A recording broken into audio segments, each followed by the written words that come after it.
Juliet Parker, and I'm the director of ALNAP, the Learning Network for the Humanitarian Sector, and I'm delighted to welcome you to the Learning Curve.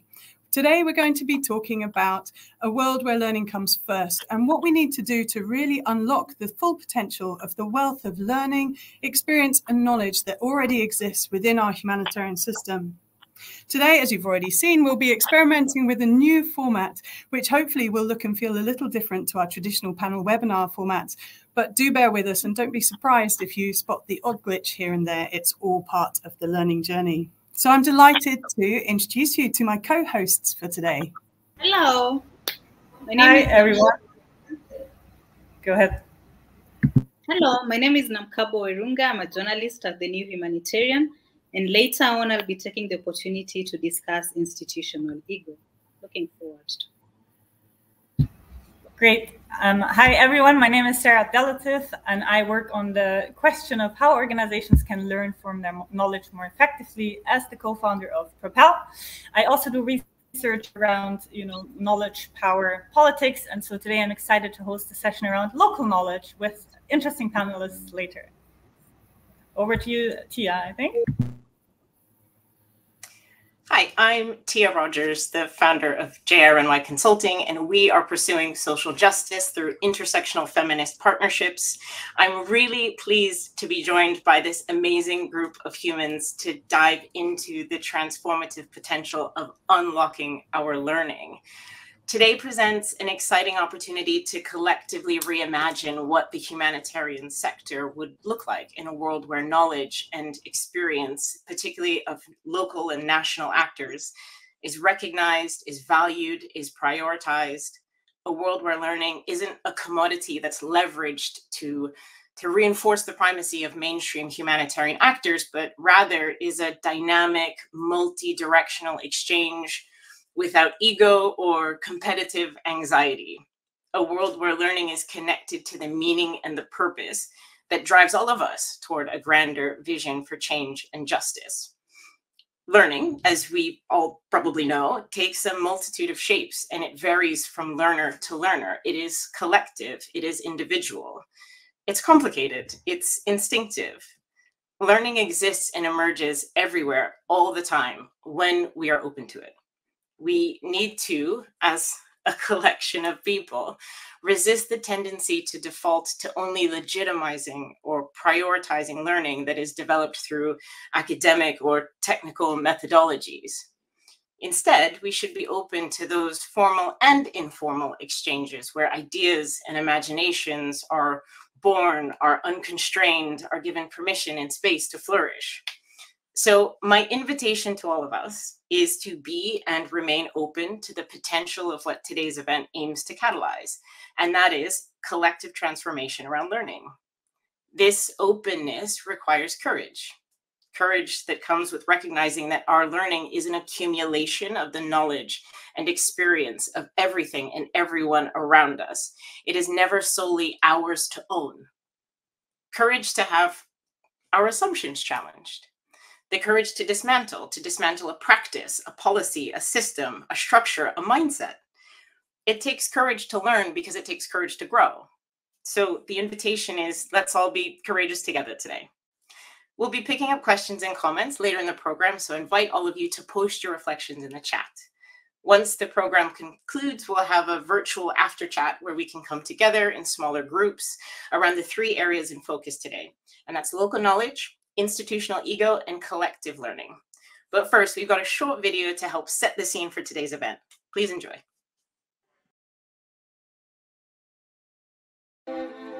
You know, learning starts with listening. Learning doesn't start with talking. Everything should be shaped by the people who are in the center of any problem that requires a solution. We know, sadly, each year there's going to be more humanitarian crises, but our commitment is to learn from them and also to increase the number of learning points and connections that we have across the world in order to make sure that we're maximising that learning for the benefit of the future responses. And the thing about learning is, yes, you learn by doing, but there's a lot of intentionality that needs to go in there. And learning it has to have a consistent cadence. It's not just a one-time moment, right? I have fair amount of tolerance, but when the institutional mission of the humanitarian agency takes over the real need on the ground, I get very frustrated. For all this time, the narratives of humanitarian has been driven by Northern-style knowledge. It will require a radical approach into what is considered truth. All these inequalities, disparities that exist within the system, that needs to be changed. And this change cannot happen unless everybody comes together, north, south, east, west, left, right, to change the humanitarian system, to change the overall system within which we work.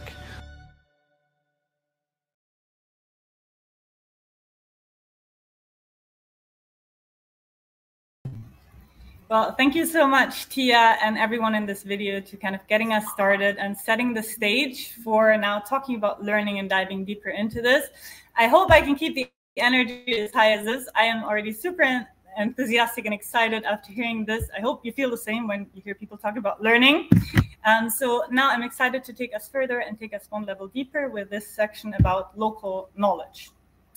And so I hope we can also continue this part that Tia introduced about courage. And I want to look at this also when now looking at local knowledge, how we can open up space and look at where we need to go. Because I think we all kind of know, the struggle with including local knowledge still in the whole learning and knowledge part that we're talking about. It's oftentimes still overlooked in programming. And because it is overlooked, it basically weakens the sector as a whole. And so today we want to look a little bit more at why and how this is happening, what we can change about this, and how we can really unlock the full potential of local knowledge and development and humanitarian work. Now, as a start, to continue kind of this high energy life that we have going on, I have the pleasure of introducing two pre-recorded segments by really great people who gave this some thought. So as a start, we will hear from Charles Kojo van Dijk, who is a dynamic development practitioner, thought leader, and podcaster who's driving transformative change in civil society as the head of capacity development at the West Africa Civil Society Institute and the Ringo Project. Right after, you will hear from Saeed Ullah Khan, who is a humanitarian researcher and practitioner in Pakistan with over 50 publications to his name and currently director at Glow Consultants in Pakistan. So I'm excited to hear their take on local knowledge.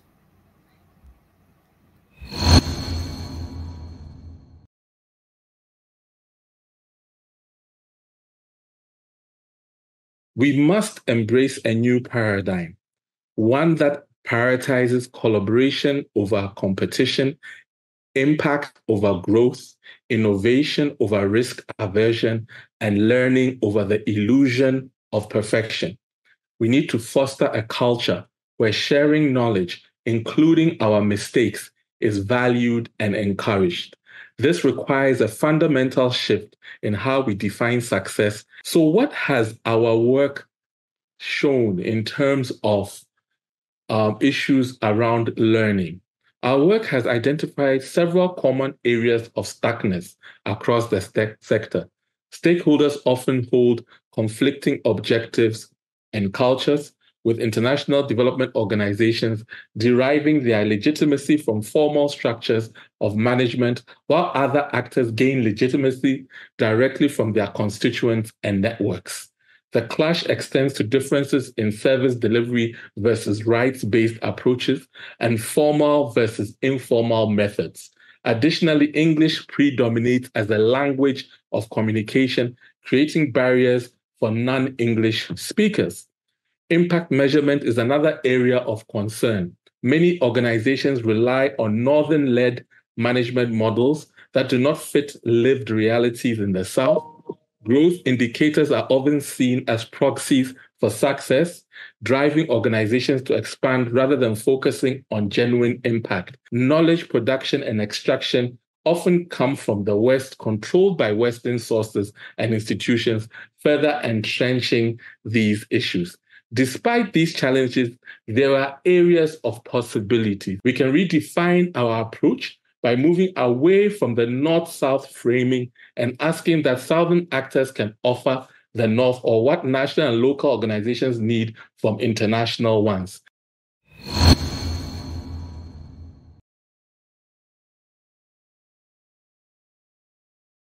There are 5 main fundamental reasons which are the drive behind this phenomena.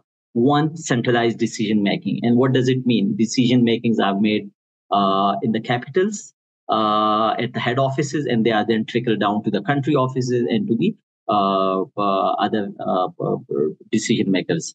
At the same time, there are no local voices in these decision makings when they are made centrally. The second point is the bias towards external expertise, or what we call it the expert phenomena, or expert syndrome. If you are an expert, whatever you do, whatever you say, whatever you write, that's going to be absolutely right. So this is something which is then come at the cost of the local knowledge. The third one is the language and culture barrier. It is quite dominant, and we see it in our daily life, that the local actors, they do not have the necessary language skills which compete if your first language is Arabic, English, Spanish, for that matter. 2 other important factors which creates this phenomena is institutional inertia and risk aversion. So organization wants to do things which they were doing it from last decade, 2 decades, 5 decades, and so on since their inception. And there are very few individuals who are willing to challenge the system. And when they are cheating the system, it comes at the cost of, it comes with a risk. And this risk is something which institutions are unwilling, are unable, are not adopted to take. Lastly, power dynamics. Who holds the money? Who holds the financial resources? Who has the technical capacities? So anyone who holds these things, they have the key. What's the solution? The solution is simple. Reverse everything. Give resources to local actors, give technical expertise to local actors, give more voice to local actors. International organizations need to adopt their systems so that the local actors can be heard. And at the same time, lastly, let's come out of this expert syndrome. Local actors can also be right.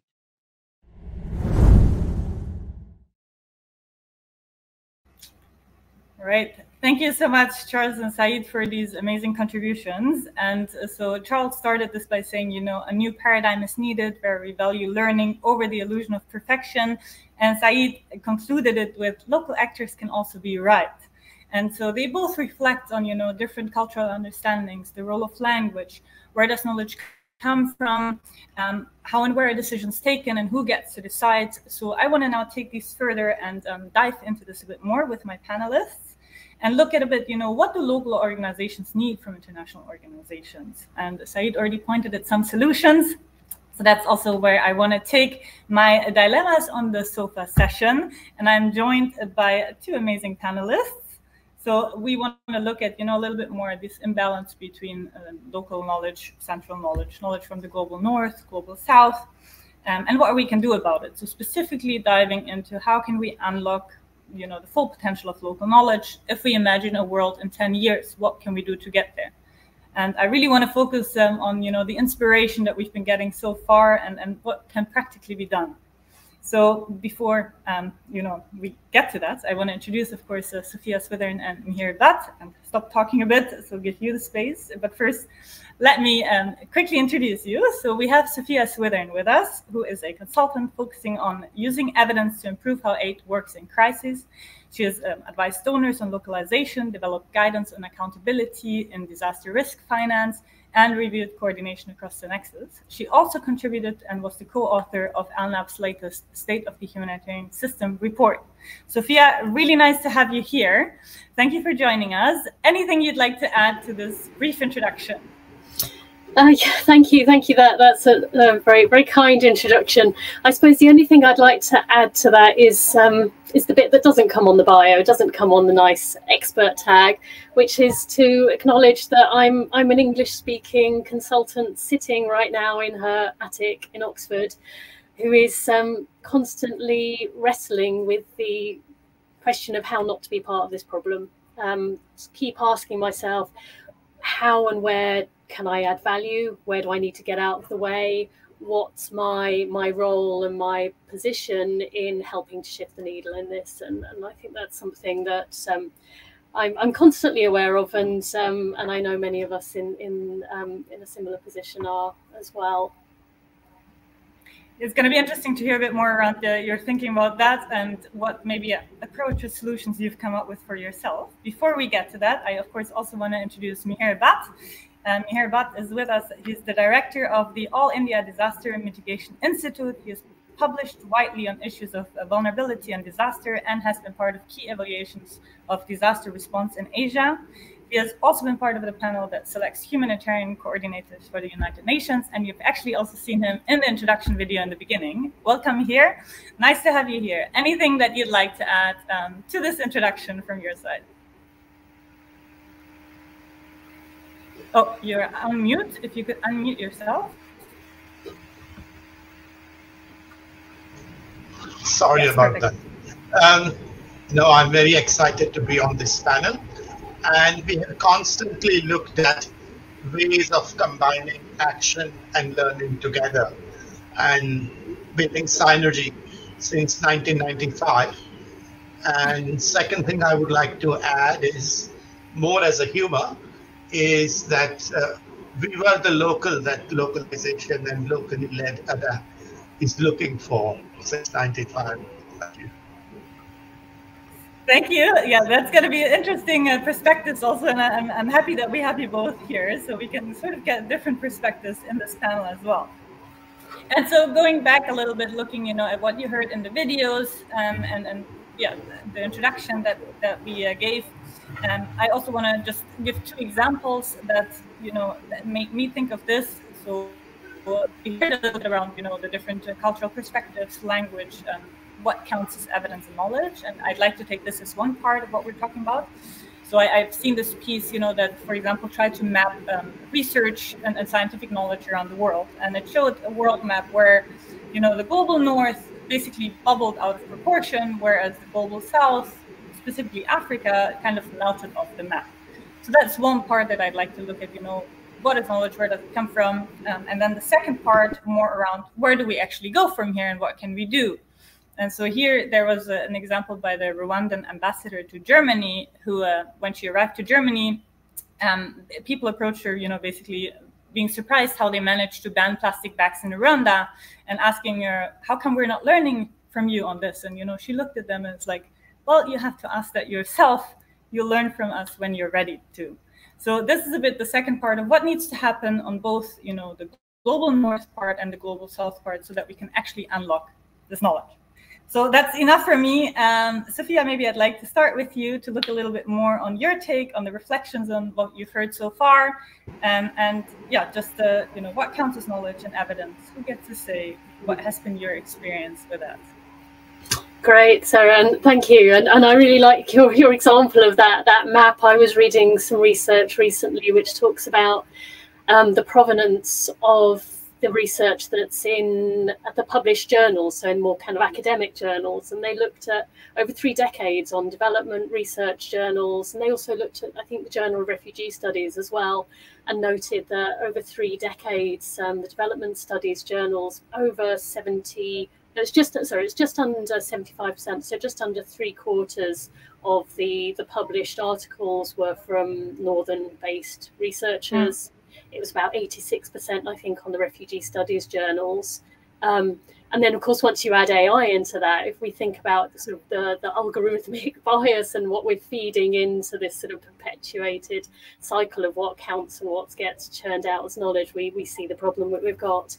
But that's enough on the problems. And as a consultant, I guess I get to see a bird's eye view of the sector and also get to look under the bonnet on a lot of institutions. And so much of what Charles and Saeed said, I was nodding vigorously at, and it really resonated with me.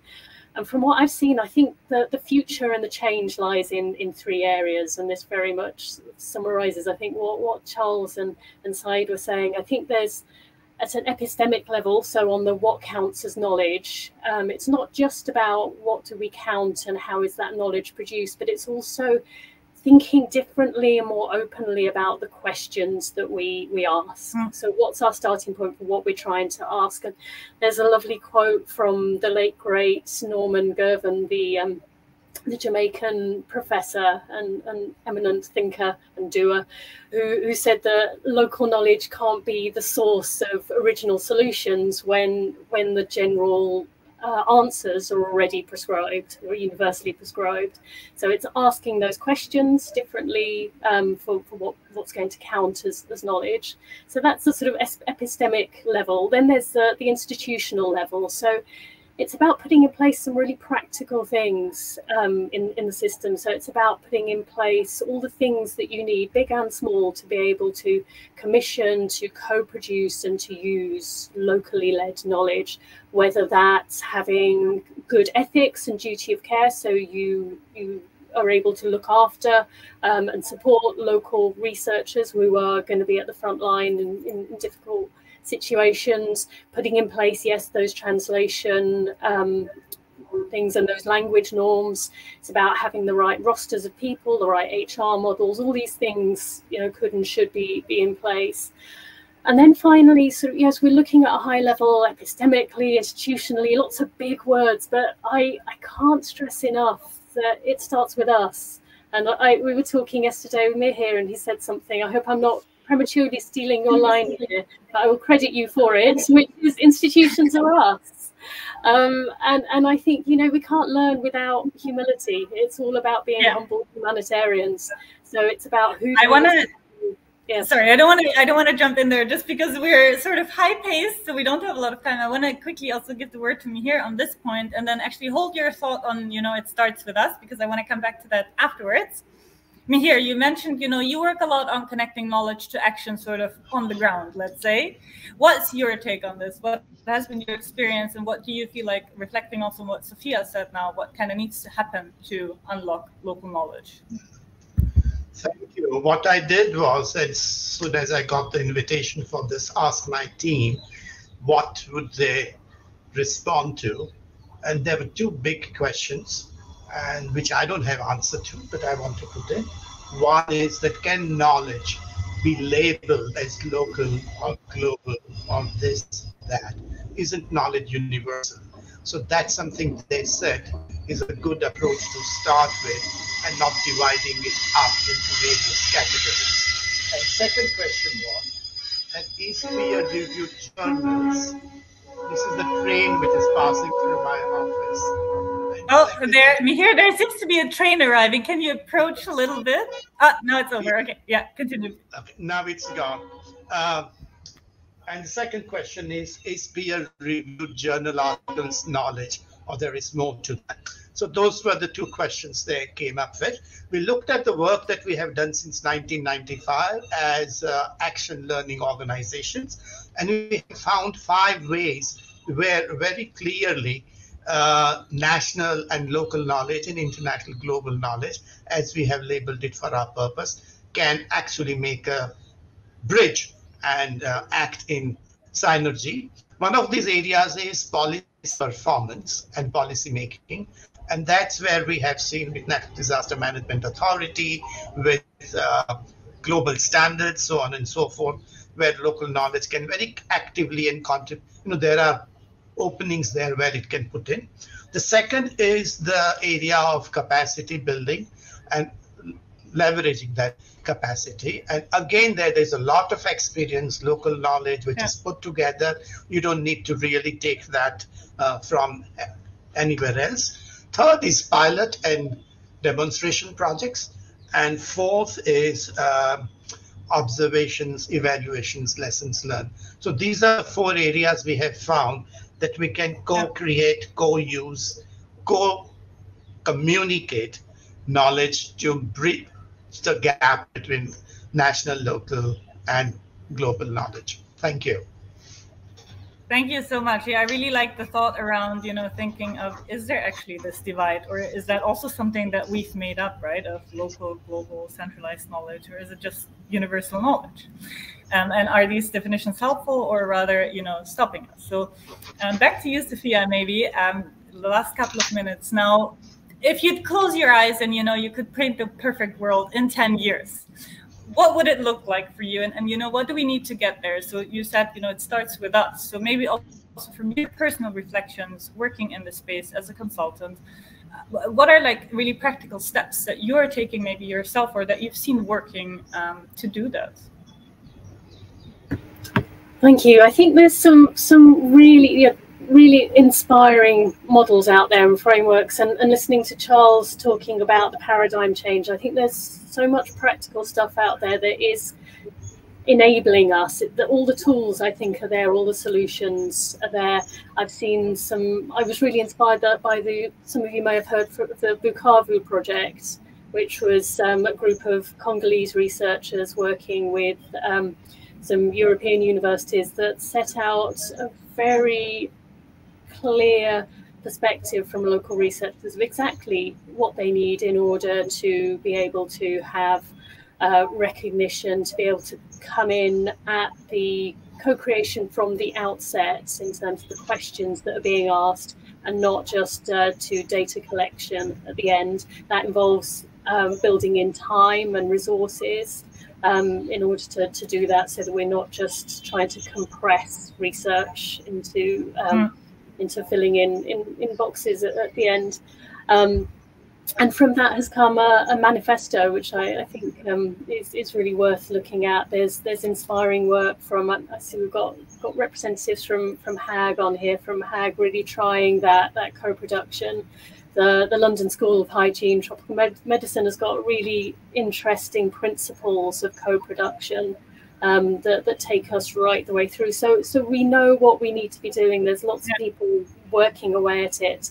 I think the next step then is to move this beyond being a sort of project-led thing into being built into the way that research is commissioned by institutions. And certainly when I've been evaluating localization, I've found that donors, other institutions are very aware of what they need to be doing, but there's still a little bit of a gap between getting that those paradigms into general practice. Thank you so much, Sophia. I think we have to slowly wrap it up, but these are really good points. And perhaps you can also share, this manifesto with our audience today. I'm sure everyone would be quite interested to see this. I know we have to wrap it up. So Mihir, any very brief last words from you on something you'd still like to share with everyone? Yeah, just very quickly, very 2 points. One is very much about the worth of knowledge. Whatever we have, we can always have more, but it's in use, national, local, whatever.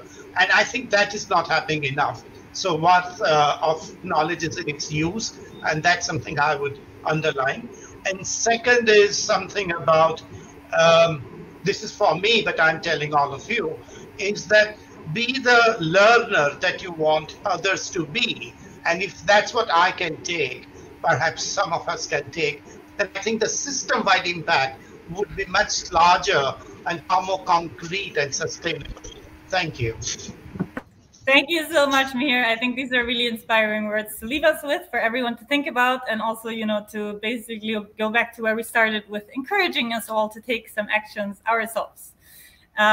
Well, thank you so much for this very sort of fireside panel. We could talk about this for hours, and hopefully, in the future, we'll get a chance to continue the conversation.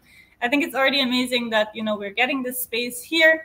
So thank you very much again for joining Sophia and me here. And then I think next we have Tia coming back in to take over from me for the next part.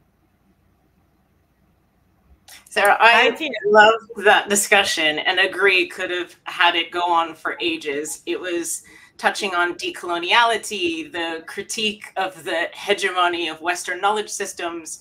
It was amazing. The thoughts that came to me were around co-production, co-creation, humility, the distance between want and will. Do you have like 30 seconds to reflect on maybe what you heard, how you were hearing it? Yeah, I mean, I'm quite impressed. I'm still processing, all the things I heard, but I'm like, okay, there's so many big concepts in there that I want to unpack. So overall, I think without going into any technicalities, I'm just really inspired. So I love these kind of conversations because they sort of drag you out of the, we're just not doing enough, to, no, there are really cool things out there. And there is things we can do as individuals that can kind of have this ripple effect, right? To have an effect on the system as a whole. And I think that's really important. We don't need to change the system at once towards a learning system, but each and every one of us can take the small part of being open-minded, learning something new every day, sharing that with others, and through that encourage this ripple effect, and just take the courage to lead on learning. So I'll leave you with that. Absolutely. I love it. I love it. Thank you so much for that amazing SOFA discussion.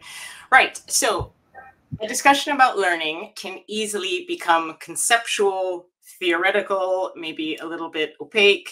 Next up, we've got two videos from two amazing humanitarians who are leading responses in current crises, who have reflected on the realities of learning in complex situations and what they felt was most important. So first is Andriy Klepikov, the executive director at Alliance for Public Health in Ukraine, and Will Carter, country director for NRC in Sudan. Please enjoy.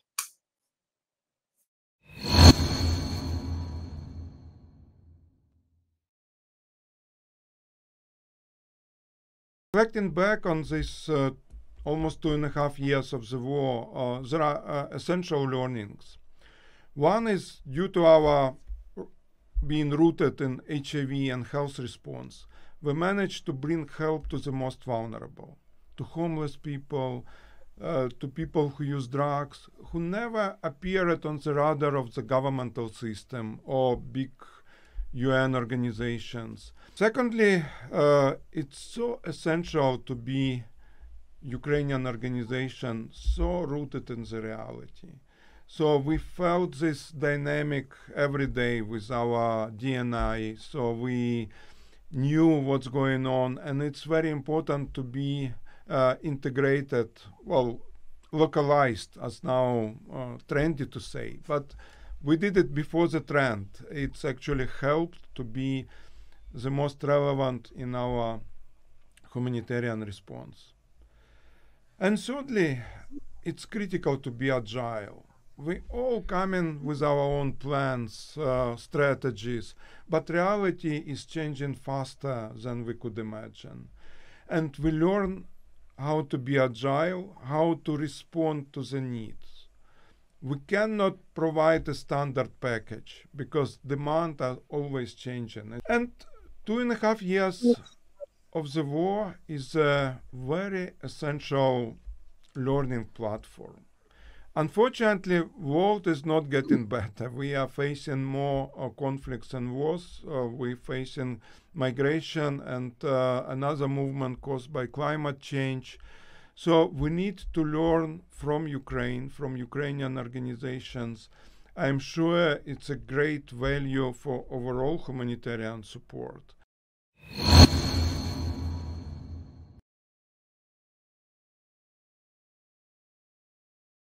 In Sudan, we had this huge change in context. We went from sort of post-conflict, peace process, sort of fragile, democratizing state, and then clearly, over quite a short time span, went into one of the worst, civil wars and food insecurity crises we've seen. And importantly, like the capital city and all the institutions and most of the HQs were sort of disrupted in Khartoum. And so we had this moment where we had to sort of frantically, redesign what our approach was to not just helping people in that moment, but planning what was going to happen and how we position ourselves and what we invest in. And, over the next 6, 12, 18 months, where we were trying to shoehorn in a sort of experiences that we were familiar with that sort of related. Is this going to look like a Libya or a Myanmar or Congo or Yemen, or how can we sort of get a little bit of learning and be a bit more strategic with how we approach this? In some ways, a lot of our learning is placed at the end of an intervention, whereas we could do a lot more learning up front, especially from other macro contexts or changes that have a lot of similarities. So I had this awful feeling inside, not just that this was a struggling coordinated response, but that we were just going to be sleepwalking into a lot of the same predictable problems, out of good instinct in some ways, but not corrected by what experiences we've had elsewhere. And in some ways we've already seen that in Sudan. It was a fairly predictable food insecurity crisis that we're just unraveling now, but the roots of that were quite visible before.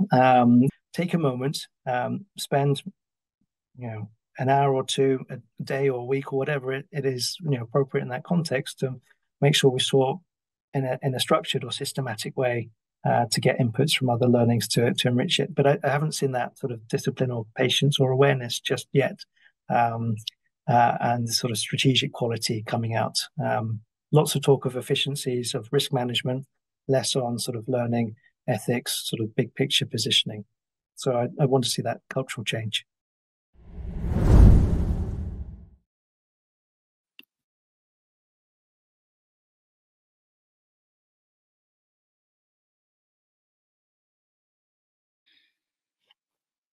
Sorry about that, another glitch. Thank you for staying with us, and please do continue staying with us because we're just getting into the juicy part of this event. If you're just joining us, welcome to the Learning Curve, a world where learning comes first. And if you're not there when you're doing the introduction and wondering who this person is, my name is Namkabo Werunga. I am a journalist. I work for the New Humanitarian, a news agency where we specialize in covering humanitarian crises. And I'm very excited for this segment. We're talking about institutional ego, and coming at the right time, because as we have just heard from Andre and Will, there are many gains when international agencies are willing to learn and international agencies are willing to be accountable to people in crisis. And there are many gains when international agencies embrace localization. So we'll be discussing the barriers, the obstacle that is institutional ego, and we'll be looking at funding, the competitive funding environment, the culture of self-preservation, risk aversion, the culture of fear of failure that inhibits the willingness of agencies to learn. And we'll also be looking at what do these agencies do with the information that they get. When they commission and receive knowledge materials, what do they do with that information? So I'm very pleased to be joined by Meg Sattler. She's the CEO for Ground Truth Solution, an international NGO that aims to ensure crisis-affected people have a say in decisions that impact their lives. She's a journalist by training, and for most of her career, she has worked to improve accountability to people in crisis. Welcome to this discussion, Meg. I'm very excited to have you here. Thank you so much for having me. I'm looking forward to the chat. Yeah, and I'm also joined by Iranda Wijukirama. He's an executive at Humanitarian Advisory Group. He has extensive experience in research, evaluation, project management, and partnership building. He currently coordinates the Humanitarian Horizons program. He has worked across the Pacific, Asia, Africa, Middle East, and done just fantastic thing. I'm very excited to have you here as well. Iranda, please welcome to this program.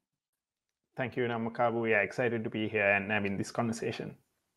Yeah, and I'll start with you, Meg. As an organization that tries to link community to systematic change, how bad or how much is institutional ego a program? And is there anything that can be done to change this?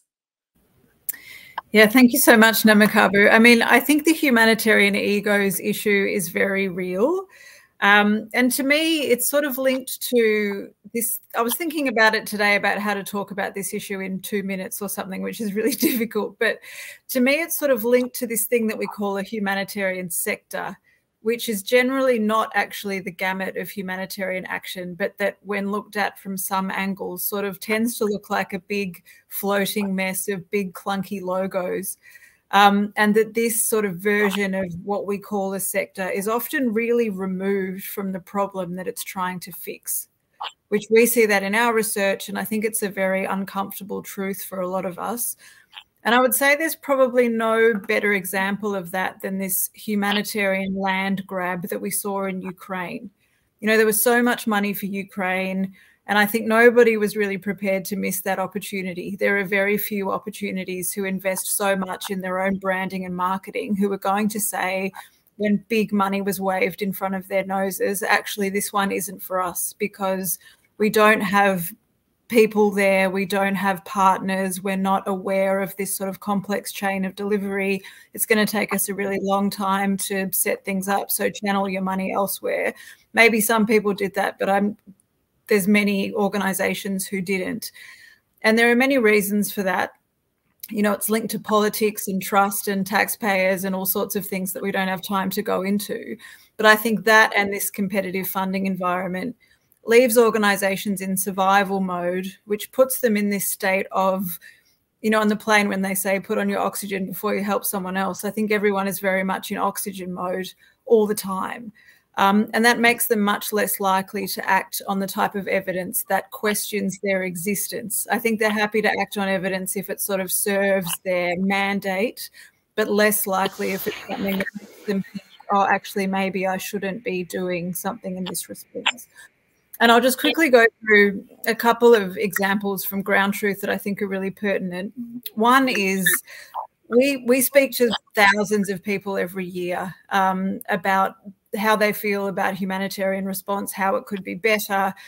And when people tend to act on that feedback, it's because it's feedback that sort of endorses what they're doing already, and they can just tinker around the edges of it. So it's putting people at the center as long as it doesn't disrupt the existing plan. I think what people are much more hesitant to act on is these big sort of systemic questions about why so many people are receiving food aid when they don't want it, why people aren't getting cash assistance, why people's constant request for livelihood support get ignored. That's always sort of put in the too hard basket, I think, because it means that it sort of questions the existence of a lot of organisations. We've also had experience of a partner that we worked on a piece of research got very, very angry at us because we shared the research with people in a region of the country where that research was collected who could use that data instead of waiting for a flashy launch that was going to happen in Europe, because the organisation felt like this was really newsworthy, and the fact that it was newsworthy and was going to put their brand on the map was actually more important than the people who could use it having access to it, which I found sort of grotesque. And then finally, I guess organisations do tend to sort of pick and choose research that suits their narratives. We've been pushed out of places when people feel that we're not playing ball with the status quo. We focus on this. People often put us in accountability territory, and so we tend to focus on this idea of being held to account. We're sort of an independent actor that tries to bring community views to the forefront. And a lot of organisations just aren't ready for that, which makes action on community feedback quite difficult. I could talk about that all day, but I'll stop there because I know that we're on a time crunch. Yes.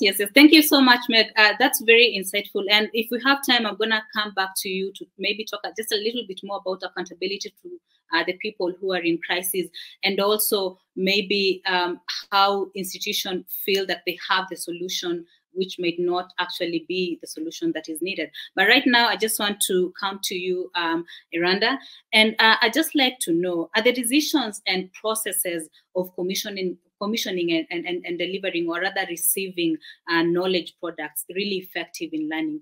When institutions or rather agencies receive this information, do they act on it? Do they act on it wholly? Do they pick the sections that work for them? Is it effective? Thanks, Namakabu. And I'm going to reflect on some of this, maybe in a bit of a cynical way, and I think that's needed.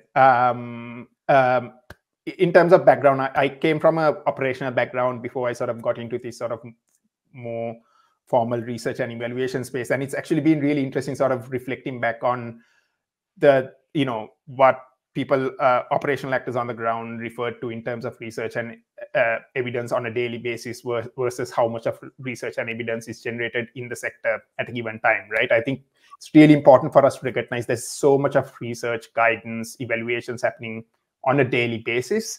And then just think about all the research and evaluation that has been produced over the many decades, right? And also just the amount of money and time and the resources that's been invested into this. Now, if all these lessons, because given all the evaluations and the lessons learned that have been done, it's if all of this have been actually applied, I would say the sector should be functioning as a well-oiled machine. But as we all know, that's not true, right? It's still a bit of a rust bucket trying to shake off its colonial roots, and progress has been made. I'm not saying no, progress has been made, and progress that has been informed by evidence, but I don't think that's been enough. Certainly not at the level that you would expect based on this evidence that's been produced so regularly. So then you have to ask the question, what was all this for? Why hasn't it helped to shift the system as it should have, right?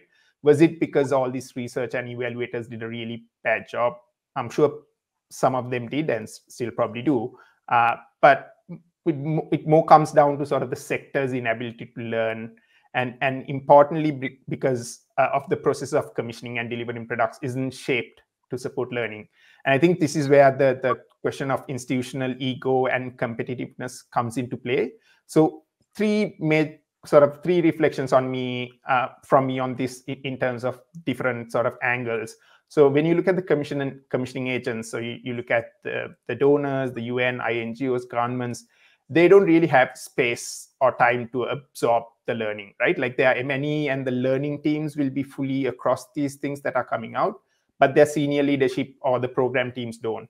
But they still keep commissioning these products, right? Is it because, it's a tick box because, it's a donor requirement, or they want to say they've done something, it's a nice report that they can show to their donors or to their counterparts, and pat themselves on the back and say that they've done a good job, right? And also, we also, I don't want to get into this whole thing about adding their logos, right? Especially global North institutions having these strict regulations about sidelining all the global South researchers and research organizations, and not wanting to co-brand a product that's been produced on the back of all that all the work of local South global South researchers. The second one is in terms of the researchers and evaluators themselves, there's this ongoing competition to be the expert on the topic. You can look at localization, climate change, other things. There's this sort of competition to be the expert, and I think Saeed mentioned this earlier, and Sophia touched on this as well. But this is where that competition in terms of the funding and how the commissioning agencies also work plays into that competition as well. The third one is the current humanitarian knowledge ecosystem also sort of is built to perpetuate that ego and competitiveness. If you look at some of I was really surprised when I came into the sector, sort of the knowledge and evidence space, the amount of aid conferences that keep happening, and the amount of panel discussions that are there that promote people to come in and sort of talk about the same thing that's been discussed for decades as they've sort of discovered something brand new. So quickly, three reflections maybe in terms of... Yes. As you wrap up, we're really running out of time. All right. Yeah. Three quick reflections on how we can do some course corrections. One is if you're commissioning things, think about why you're doing this, and if you can build in learning commitments to that work. Second one is whether you're producing something that will be used by the end producers. And third thing is think about is this really needed, and how you add value to the sector from what you're doing. Thanks. Back to you, Namakabu. Yeah, thank you so much, Iranda, and thank you, Meg. I know we both of you have a lot to say about this topic, but unfortunately we don't have the time. But as we wrap up, we only have maybe around 1 minute, 30 seconds.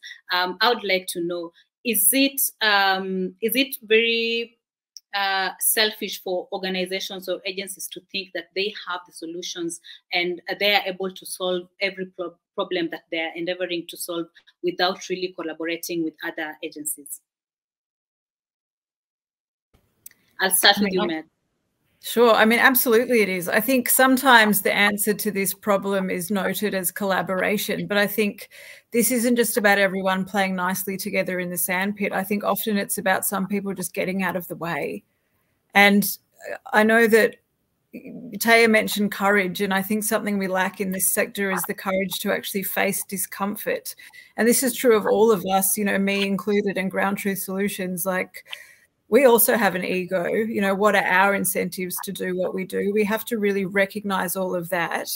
And until we have a culture where we sort of shift the narrative from heroism to solidarity and say who is actually best placed to do something, and maybe it's not me, then I think these problems and the sort of unwillingness to react to these reams of evidence that we have will just continue. Yeah. And to you, Iranda, as we wrap up.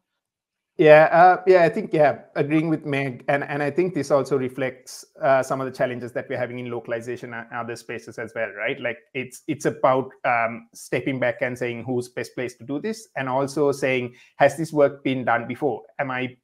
What am I bringing new to the table? Are we actually helping the sector to learn, or are we doing an ego product that'll elevate our brand or individuals, and saying, and being courageous, as Taya said, to challenge, if you're a researcher or an evaluator, challenging and asking the commissioners about what is the purpose of this, and how are we going to actually use this to support the sector to learn and change.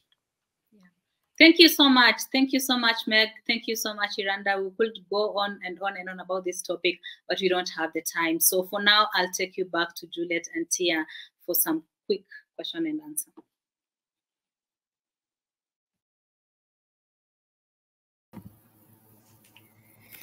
Great. Thanks so much, everybody. This is like a whistle stop tour of all the big, meaty issues around learning. And I mean, what's coming out very strongly for me is it's really clear that learning, the topic of learning, or learning in itself, struggles with the same challenges and power dynamics as the rest of the sector. I sort of naively thought when I moved to ALNAP that, learning had a kind of objectivity around knowledge production. But that's like clearly not the case. Oh, Juliet, you got to let that go. Well, knowledge is power, which brings in the same power dynamics, I guess. Exactly. I just think these conversations are so fascinating, and I could spend days just having these discussions and thinking through these things, because I think, one, they're quite fascinating, but two, they're touching on so many aspects of our work, our experience, our existence as human people. It's just sort of everywhere. Yeah, exactly. And there's quite a few times when courage, humility, starting with ourselves has come out as a theme throughout.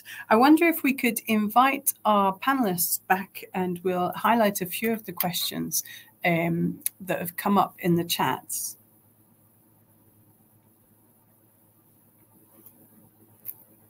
Great. Welcome back, everybody. And just as a reminder, there are breakout sessions after this discussion. So do feel, if you have further questions, we'll all be there. So do come join us and feel free to discuss more informally. Mahir, I wanted to pick up a first question with you, if that's okay, which is around this quote that Tristan picked up from Charles. We must prioritize learning over the illusion of perfection. And I wondered if you had any reflections on that one. Yeah, I quite agree with what he said, because perfection is very time specific, location specific, context specific, agency specific. And as a result, pursuit of that per se doesn't necessarily lead us to learning. What is useful from our experience, I have found, is to look at the variety of ways learning manifests at different levels in the humanitarian sector and also across different sectors, and see what is useful for what purpose. So I agree with the idea that we can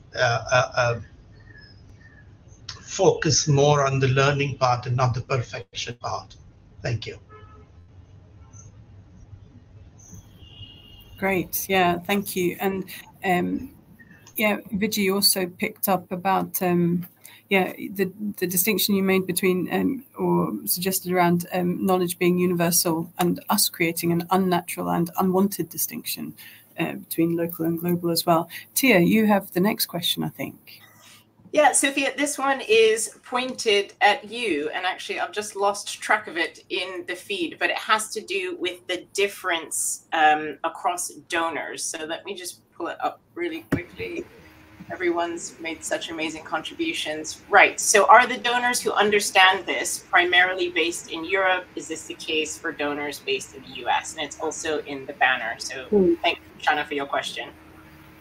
Great, thank you. So when I was talking about this, I was just speaking from my sort of personal experience of working with a few donors, mostly European ones, to help them think about their approaches to localization. And my experience with one of them was, I think, resonant for all of them, really. And here I'm talking about government donors. I'm not really talking about sort of philanthropic organizations.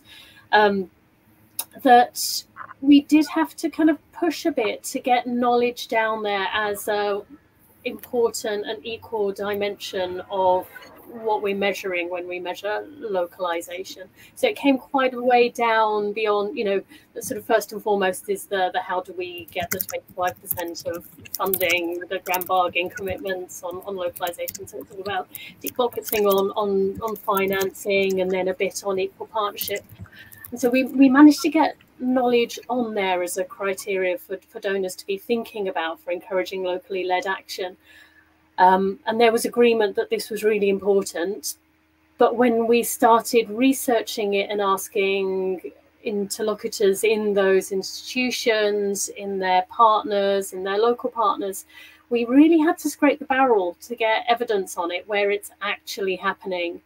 So we're sort of inching towards a place where we have several donors who are noticing that it's an important aspect and that it underpins so much, but we're not really getting much evidence on putting it into practice. And a lot of the barriers are the obvious ones, that when budgets are tight for evidence production anyway, and often sort of really good outcome-based evaluation is an elusive thing anyway, then there's this sort of, you hear sort of budgets and brains exploding in donors that are saying, oh no, well it costs far too much and be far too difficult in our models to try and then ask local people, or we've got our networks of and our formats for evidence production, this doesn't quite fit, and not having the bandwidth, the contacts and the time and budget to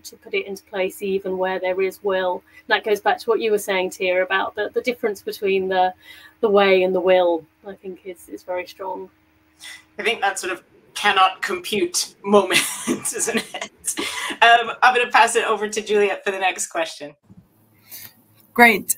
Meg, your comment about land grabs got picked up a few times. And I just wondered if you could expand a little bit more on that, especially when we were talking the other day about the sort of perversity of land grabs when you're talking particularly around AAP and other really kind of fundamental topics. Yeah, thanks so much. Yeah, it was just a term that sort of flew out of my mouth as things happen to do.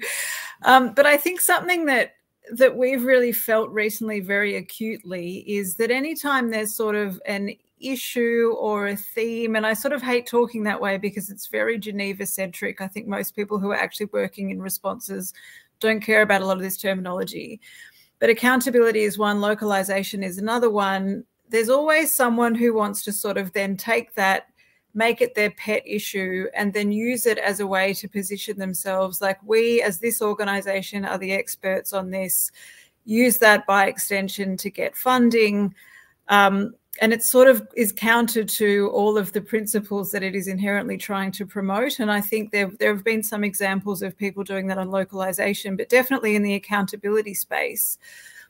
Accountability for, accountability to affected people in humanitarian assistance used to be something that was pushed a lot by sort of a small, scrappy group of people who really cared about the issue, wanted to see aid agencies held to account a bit better because we have all of these systems of marking our own homework. It then sort of over the years got taken up as a flagship issue by a lot of humanitarian leaders, by donors who wanted to see it get more kind of prevalence in humanitarian narratives. And so the land grab that we saw in Ukraine, which was sort of, there's a lot of money, we want to have that, and then we will work out how to program it later. I guess it's a bit different in the accountability space, but we've really seen a number of, big agencies who then try to make accountability their flagship issue, and they want to be the champions on accountability, sort of pushing out smaller and definitely local actors from the discussion, and perpetuating this cycle where instead of doing what we were all saying before about sort of using some humility, having some self-reflection, stepping out of the way and saying, maybe it's good if we're all being held to account a bit more, some external scrutiny would be good. There's kind of this grab to control the narrative of accountability by big agencies, which means that all we're doing is perpetuating a cycle where agencies are very much equipped to continue marking their own homework and not actually be held to account, and at the same time being celebrated for that by large funders. So, I mean, it's a little bit sinister, and I'm sure that Aranda has more to say on this from some of his work. But the more that you think about it, it's actually just bizarre. So I don't know, Aranda, you've probably got more to say on that than I do, but I'll pass it over to you if that's all right. All right, maybe, yeah. Thanks, Meg. Yes, I think it's been really interesting. As I said, coming from an operational field to the research space, and a lot of the work that I've done has been around localization. But as you said, like this seems to be this sort of competition, particularly on a topic when there needs to be unison and sort of collective advocacy around, or all of us trying to work together around, promoting localization. Doesn't matter, whose framework is used or who becomes, who gets a particular research project on supporting localization. It should be about promoting locally led response and supporting local national actors to take and lead that drive, right? But there seems to be this competition among organizations, consultants, around trying to be positioned as the experts to go to, and I think also this in a way also sort of reflects one of the broader issues of localization. Sort of going to Ukraine, example of Ukraine that Meg was talking about. A lot of the time, localization happens not by design, but because out of funding drying out. It's forced localization, right? Like you see, as the funding dries out, you have the big agencies sort of scaling down and move into the next crisis. All the expats move into the next crisis. So I think we also need to be I think one of the things that I reflect on is also this comes down to individuals, right? We sort of think of the sector as this sort of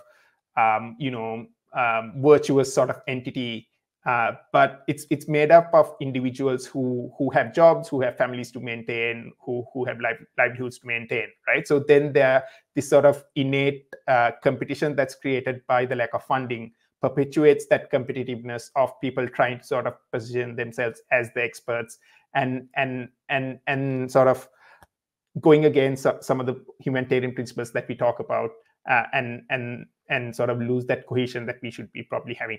I'll stop there, being conscious of time. Great, thank you. That's the time, all the time we've got for questions online just at the moment, but please do join us in the Zoom link after this, where we will be delighted to continue the conversation and all the guests and hosts will be there. So, but for now, I'm going to pass to Tia for some reflections. Been really inspired by the discussion today. I think a few things are jumping out at me. The scale, the complexity, the frequency of humanitarian crises is unprecedented. We all know that. I think alongside that, there are oppressive political, institutional, economic, social structures that benefit from dampening our collective acquisition and utilization of learning, of knowledge. Because as Juliet said earlier, knowledge is power. When we invest in learning and when we evolve with that learning, we become better able to challenge oppressive systems that continue to perpetuate violence and harm on human populations, on the environment. We become better equipped. So I think for me, we just need to always remember that there's a rebellious and revolutionary act here. That is what learning and unlearning can be. When we're open to new information, to be willing to challenge assumptions, to go down untested paths, all of this requires us to be determined, to be persistent, to be audacious. Today, I think there's been a really valuable opportunity to draw attention to a few key needs. One is around the amplification of voices that have been left on the margins by mainstream humanitarianism. Understanding that those best placed to drive our learning agenda are those closest to the problem. And the second is to evolve at the pace and scale of compounding crises so that we can confidently rise to meet the challenges of our time. To do that, we need agility. We need to acknowledge and embrace failure, and we need to share it. We also need to grapple with the potential of our irrelevance in favor of uplifting voices, particularly those who have been pushed to the edges. We just need to grapple with this as an existential dilemma and have those difficult conversations, as we talked about earlier. And the third is that we need to better align our purpose with our potential, why we do this work, and how learning can drive our collective ambition. And I think this is the promise of today, of events like this that mobilize collective learning, will, want, energy. I will repeat my call to action, which I opened with, and that is about being courageous and open to trying new things.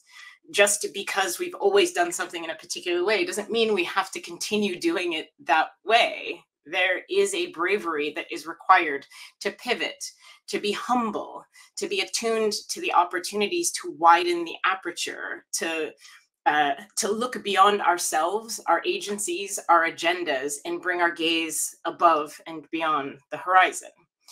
I want to extend my thanks to the guests who have articulated some key areas of learning that I'm confident will be points of reflection for all of us moving forward. I also want to thank and invite the co-presenters back. Thank you. Thank you, Namaqabo, Sarah, Juliet. My sincerest gratitude to all of you. Yeah, thank you so much. Just a reminder, there are links in the comments to keep this conversation going. So please do jump into one of those rooms because we would love to hear from you.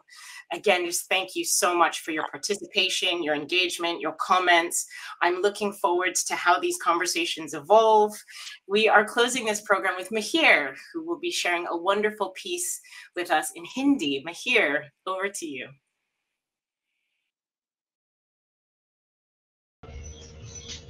I've been requested to say something which has been quite central to my humanitarian work.